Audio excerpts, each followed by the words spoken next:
warahmatullahi wabarakatuh. Hai teman-teman Device, ketemu lagi dengan saya Fani Setiati di segmen Dekles channel kesayangan Anda. Ya, hari ini saya akan membahas sesuatu yang lagi viral, lagi on the line banget ya. Di sini tuh ada Mbak Pipin, Mahasiswi S2 FIB UGM. Ya, Assalamualaikum warahmatullahi wabarakatuh, teman-teman The Five. Ya, teman-teman udah pada tahu kan, akhir-akhir ini tuh lagi viral banget yang namanya apa itu foto. Jadi itu ada salah satu lembaga dakwah yang memposting foto para pengurus hariannya itu dengan salah di blur. Nah, sebenarnya ini kan bukan hal baru gitu loh. Udah banyak lembaga-lembaga lain yang lebih dulu memposting foto dengan cara di blur, bahkan juga ada yang membuatnya menjadi anime. Nah, tapi yang menarik kenapa baru kali ini viral gitu loh Mbak. Nah, salah satunya itu dikarenakan ada salah satu ya bukan salah satu apa ya suatu aktivis gender yang memviralkan ini. Nah, mereka menganggap bahwa tindakan memblur foto merupakan salah satu bentuk diskriminasi terhadap perempuan. Dan sekali Fani, jadi memang belakangan ini tuh kemudian sedang viral salah satu foto yang dia tuh bukan foto seorang influencer, bukan juga seorang foto artis Instagram ya, tetapi kemudian adalah foto salah satu lembaga dakwah kampus teman-teman sekalian, yang itu kemudian dipermasalahkan atau kemudian istilahnya sedang diisukan gitu karena foto daripada lembaga dakwah kampus ini mengandung kontroversi. Jadi seperti apa kontroversinya? Jadi seperti dikatakan Fani tadi bahwa pengurus Ahwat dari lembaga dakwah kampus ini kemudian diblurkan.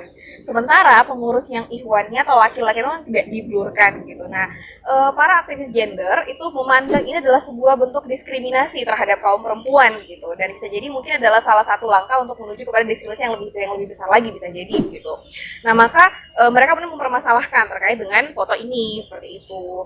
Nah, namun kalau menurut saya teman-teman The Five, sebelum kemudian kita melihat sebenarnya apakah betul bahwa pembluran foto daripada pengurus-pengurus perempuan dari sebuah lembaga dakwah kampus itu kemudian memiliki implikasi kepada yang namanya bentuk diskriminasi terhadap perempuan, penting juga bagi kita sebagai seorang muslim tentu saja dan berpikir, dan kita adalah akademisi tentu saja, untuk melihat secara lebih mendalam apa sebenarnya yang menjadi latar belakang munculnya isu daripada kesetaraan gender ini yang kemudian hari ini kita kenal dengan gerakan feminisme begitu.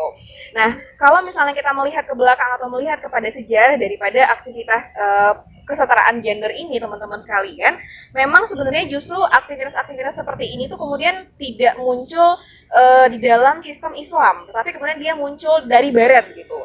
Saat dimana kemudian kapitalisme tuh menjadi suatu sistem kehidupan. Jadi sistem ini tuh kemudian justru muncul dari Barat gitu.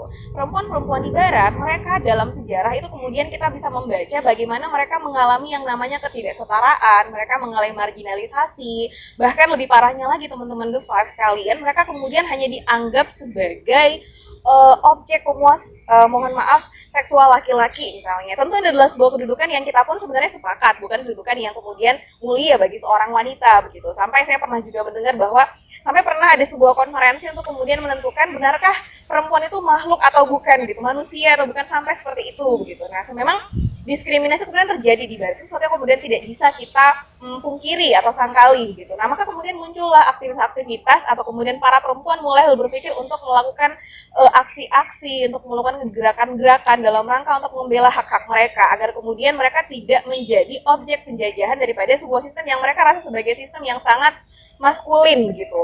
Nah, maka muncullah kemudian aktivitas untuk kemudian kesetaraan gender, muncullah kemudian feminisme dan seterusnya begitu. Itu semua tidak lepas daripada sejarah bagaimana kemudian memang ada diskriminasi di Barat terhadap para perempuan ini begitu. Dan kalau kita melihat later setelah itu kemudian ada semacam upaya taklid gitu yang dilakukan oleh dunia secara umum, termaksud di dalamnya negeri-negeri muslim atau negeri-negeri yang sebahagian penduduknya adalah Islam, untuk kemudian meniru cara para perempuan-perempuan Barat ini untuk keluar dari kezaliman yang mereka alami gitu. Nah, sehingga kemudian mereka merasa bahwa feminisme misalnya atau kemudian isu-isu kesetaraan gender misalnya itu adalah salah satu cara mereka untuk bisa keluar dari kezaliman yang kemudian mereka alami, yang kemudian itu misalnya mereka anggap bahwa sistem itu sangat maskulin sekali atau tidak kemudian ramah terhadap perempuan gitu.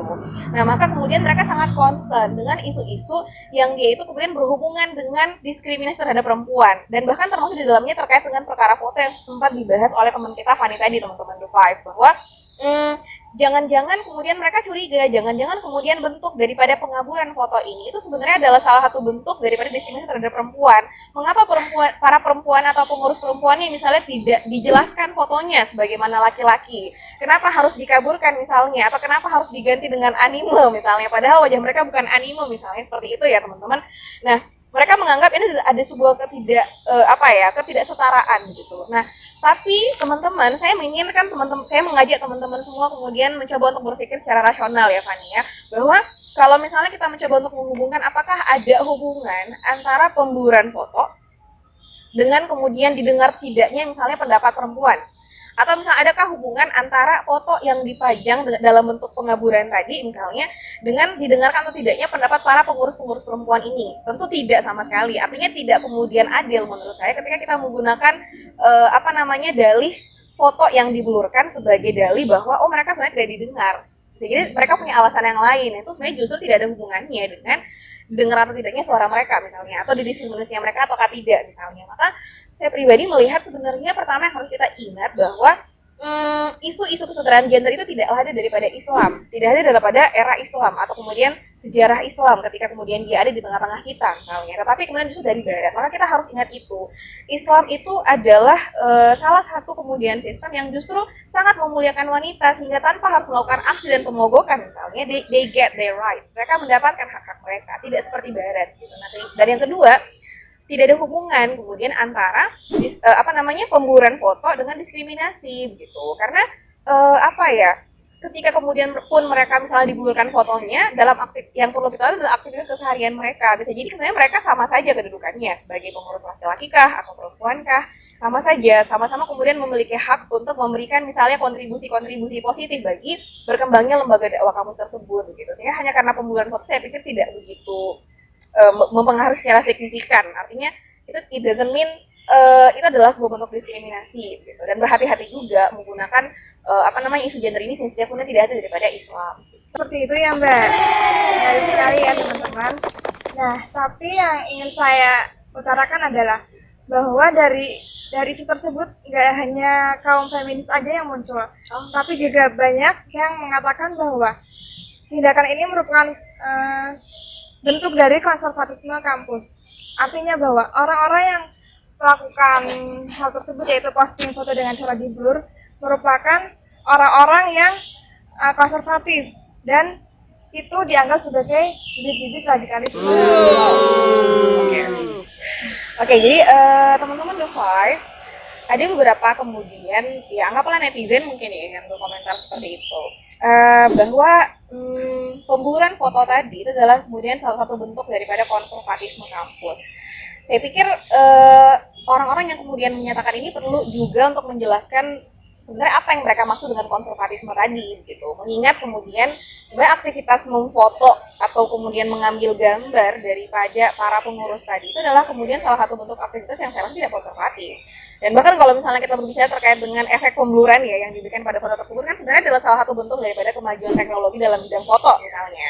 Well, dulu kita tidak bisa memblurkan foto gitu kan, tapi sekarang we can do that gitu. Kita bisa memblurkan mungkin bagian-bagian yang kita inginkan. I don't think that's a kind of conservatism dan seterusnya misalnya. Tapi kalau kita berbicara konservatif dalam artian kemudian menyembunyikan kaum perempuan daripada ranah publik, saya pikir tidak juga. Sehingga mereka memilih untuk tetap mempublikasikan nama-nama dari pengurus tersebut gitu kan. Ya it means that teman-teman mereka paling tidak sebenarnya tahu juga ya itu teman saya yang jadi pengurus misalnya gitu. I know how their face is dan seterusnya misalnya. Nah maka ya perlu penjelasan juga atau perlu batas-batasan yang jelas juga yang mana yang mereka maksud sebagai bentuk konservatif tadi gitu. Since mana mereka menggunakan teknologi untuk mempublikasikan pengurusnya, dan kemudian juga efek blur tadi yang saya pikir juga adalah bagian daripada teknologi foto gitu. Nah, konservatisme seperti apa yang mereka maksud gitu kan. Dan kemudian terkait dengan tuduhan bahwa ini juga merupakan salah satu bentuk dari bibit radikalisme. Kayaknya sepertinya sekarang itu apapun isu yang berhubungan dengan Islam dan itu kemudian dianggap sebagai sesuatu yang buruk atau terbelakang atau apalah itu kemudian yang berimplikasi negatif itu dianggap sebagai bibit radikalisme gitu. Nah, teman-teman sekalian, sebenarnya yang kemudian perlu kita perhatikan saat ini adalah bagaimana kita berhati-hati terhadap segala bentuk pemberitaan-pemberitaan juga gitu. Artinya bahwa memang hari ini sepertinya memang terlihat bahwa Islam itu kemudian menjadi objek begitu. Artinya Islam seperti tertuduh begitu. Perkara-perkara itu kemudian berbau Islam, apalagi kemudian ketika itu berhubungan dengan syariat misalnya, itu kemudian seolah-olah dihubungkan dengan bibit-bibit radikalisme gitu. Jangan-jangan ternyata justru ini adalah salah satu bentuk usaha untuk membuat kaum muslimin sendiri, terutama pihak intelektual muslim gitu kan, takut sama agama mereka sendiri gitu, atau apa yang kita kenal dengan sebutan Islamofobia gitu. Misalnya how can a Muslim afraid of their religion gitu kan. Nah maka kita pun sebenarnya tidak perlu mudah terhasut gitu. Maksudnya kita tahu bahwa sebenarnya hari ini era digital ya Fanny ya, kita kemudian mendapatkan begitu banyak informasi gitu. There's a lot of information yang kita kemudian terima setiap harinya. Dan ingat bahwa media atau kemudian media digital tadi itu adalah kemudian tempat yang tidak memiliki editor. Sehingga sakofa Islam yang tinggi itu bisa jadi setara sama gosip terhot hari ini gitu. Nah, maka oleh karena itu sebagai seorang muslim yang intelektual, kita kemudian harus punya filter, harus kemudian mampu memiliki daya tahan agar tidak mudah untuk menerima segala informasi yang masuk dan menelannya mentah-mentah. Utamanya ketika itu misalnya berhubungan dengan perkara-perkara yang belum jelas, misalnya yang belum jelas begitu maksud saya.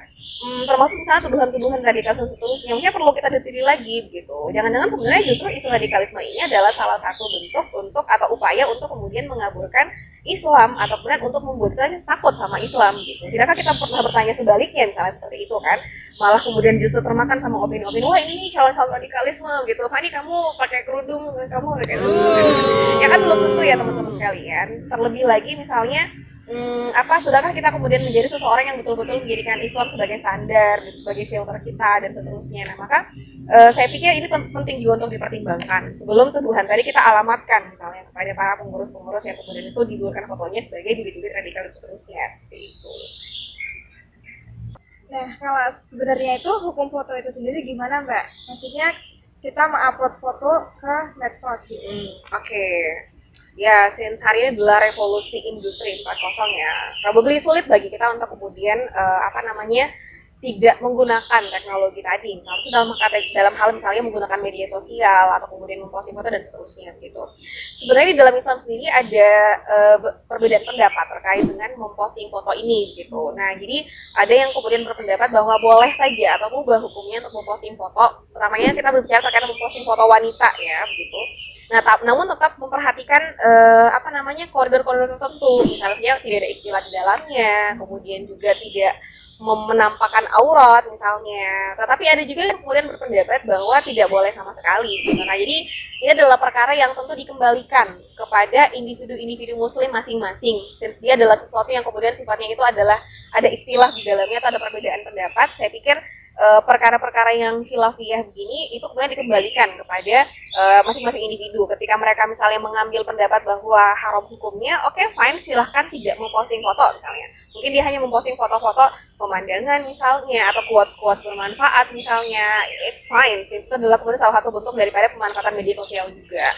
Dan bagi mereka kemudian yang mengaku bahwa yang mengambil pendapat boleh, ya tetap diperhatikan rambu-rambunya tadi. Misalnya apalagi kalau misalnya memperlihatkan aurat dan seterusnya, saya pikir adalah investasi yang tidak baik juga untuk akhirat mereka tentu saja teman-teman sekalian gitu. Seperti itu sih kalau terkait dengan bagaimana memposting foto di media sosial. Nah, mungkin teman-teman di ada yang penasaran juga ya. Sebenarnya ada nggak sih perempuan di zaman dulu Islam berkembang, Islam berjaya itu yang cerdas dari sisi intelektualnya, terus juga mampu berkontribusi banyak terhadap umat, gitu Mbak? Oke, kalau misalnya kita mencoba untuk melihat sejarah teman-teman sekalian, sebenarnya ada banyak sekali fakta yang menunjukkan bahwa secara historis ada perempuan-perempuan di zaman kegemilangan Islam yang kemudian itu memiliki prestasi yang sangat luar biasa begitu. Artinya bisa disandingkan dengan prestasi-prestasi ilmuwan-ilmuwan muslim lainnya gitu. Mereka kemudian juga memiliki penemuan-penemuan yang sangat berkontribusi bagi umat dan peradaban. Sebut saja misalnya Maryam Ar-Asturlabi yang saya pikir sobat-sobat The Five sudah sangat familiar dengan namanya begitu kan. Dia menemukan sebuah penemuan yang itu kemudian bisa dikatakan seperti GPS terawal begitu kan.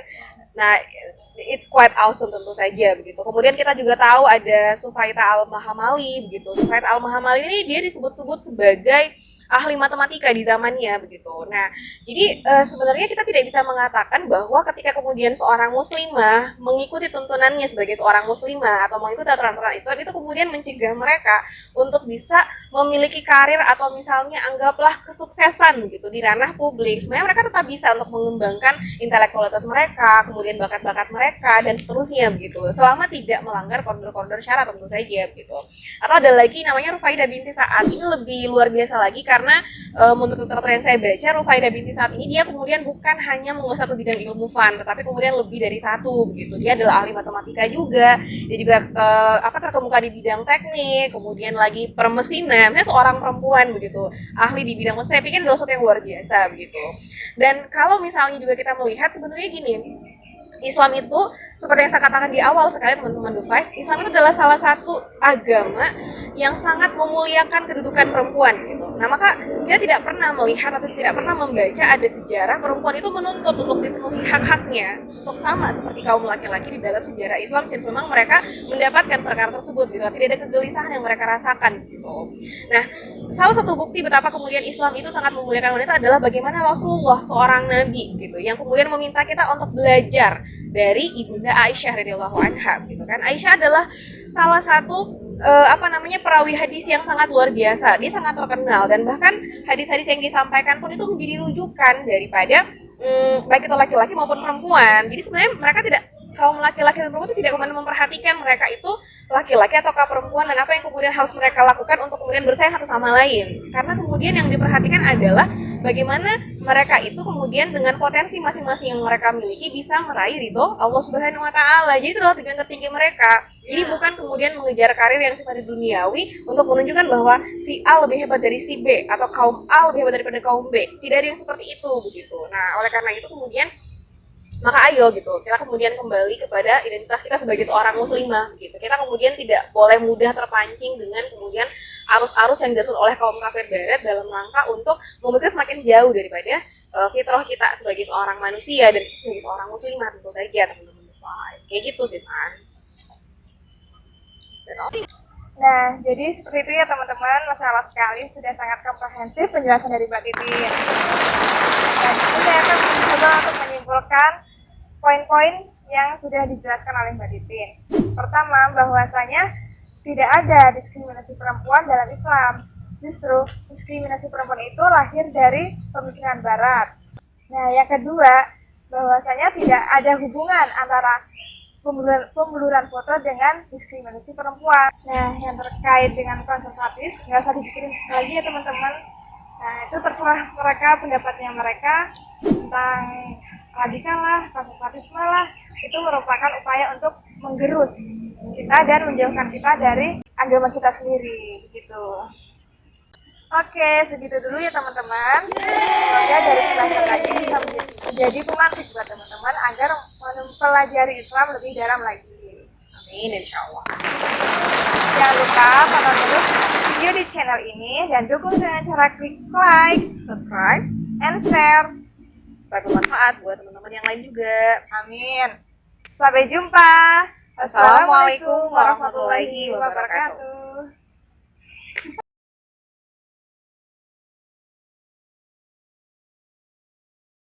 Assalamualaikum warahmatullahi wabarakatuh. Hai teman-teman The Five, berjumpa lagi dengan kita. Salam. Berjumpa lagi di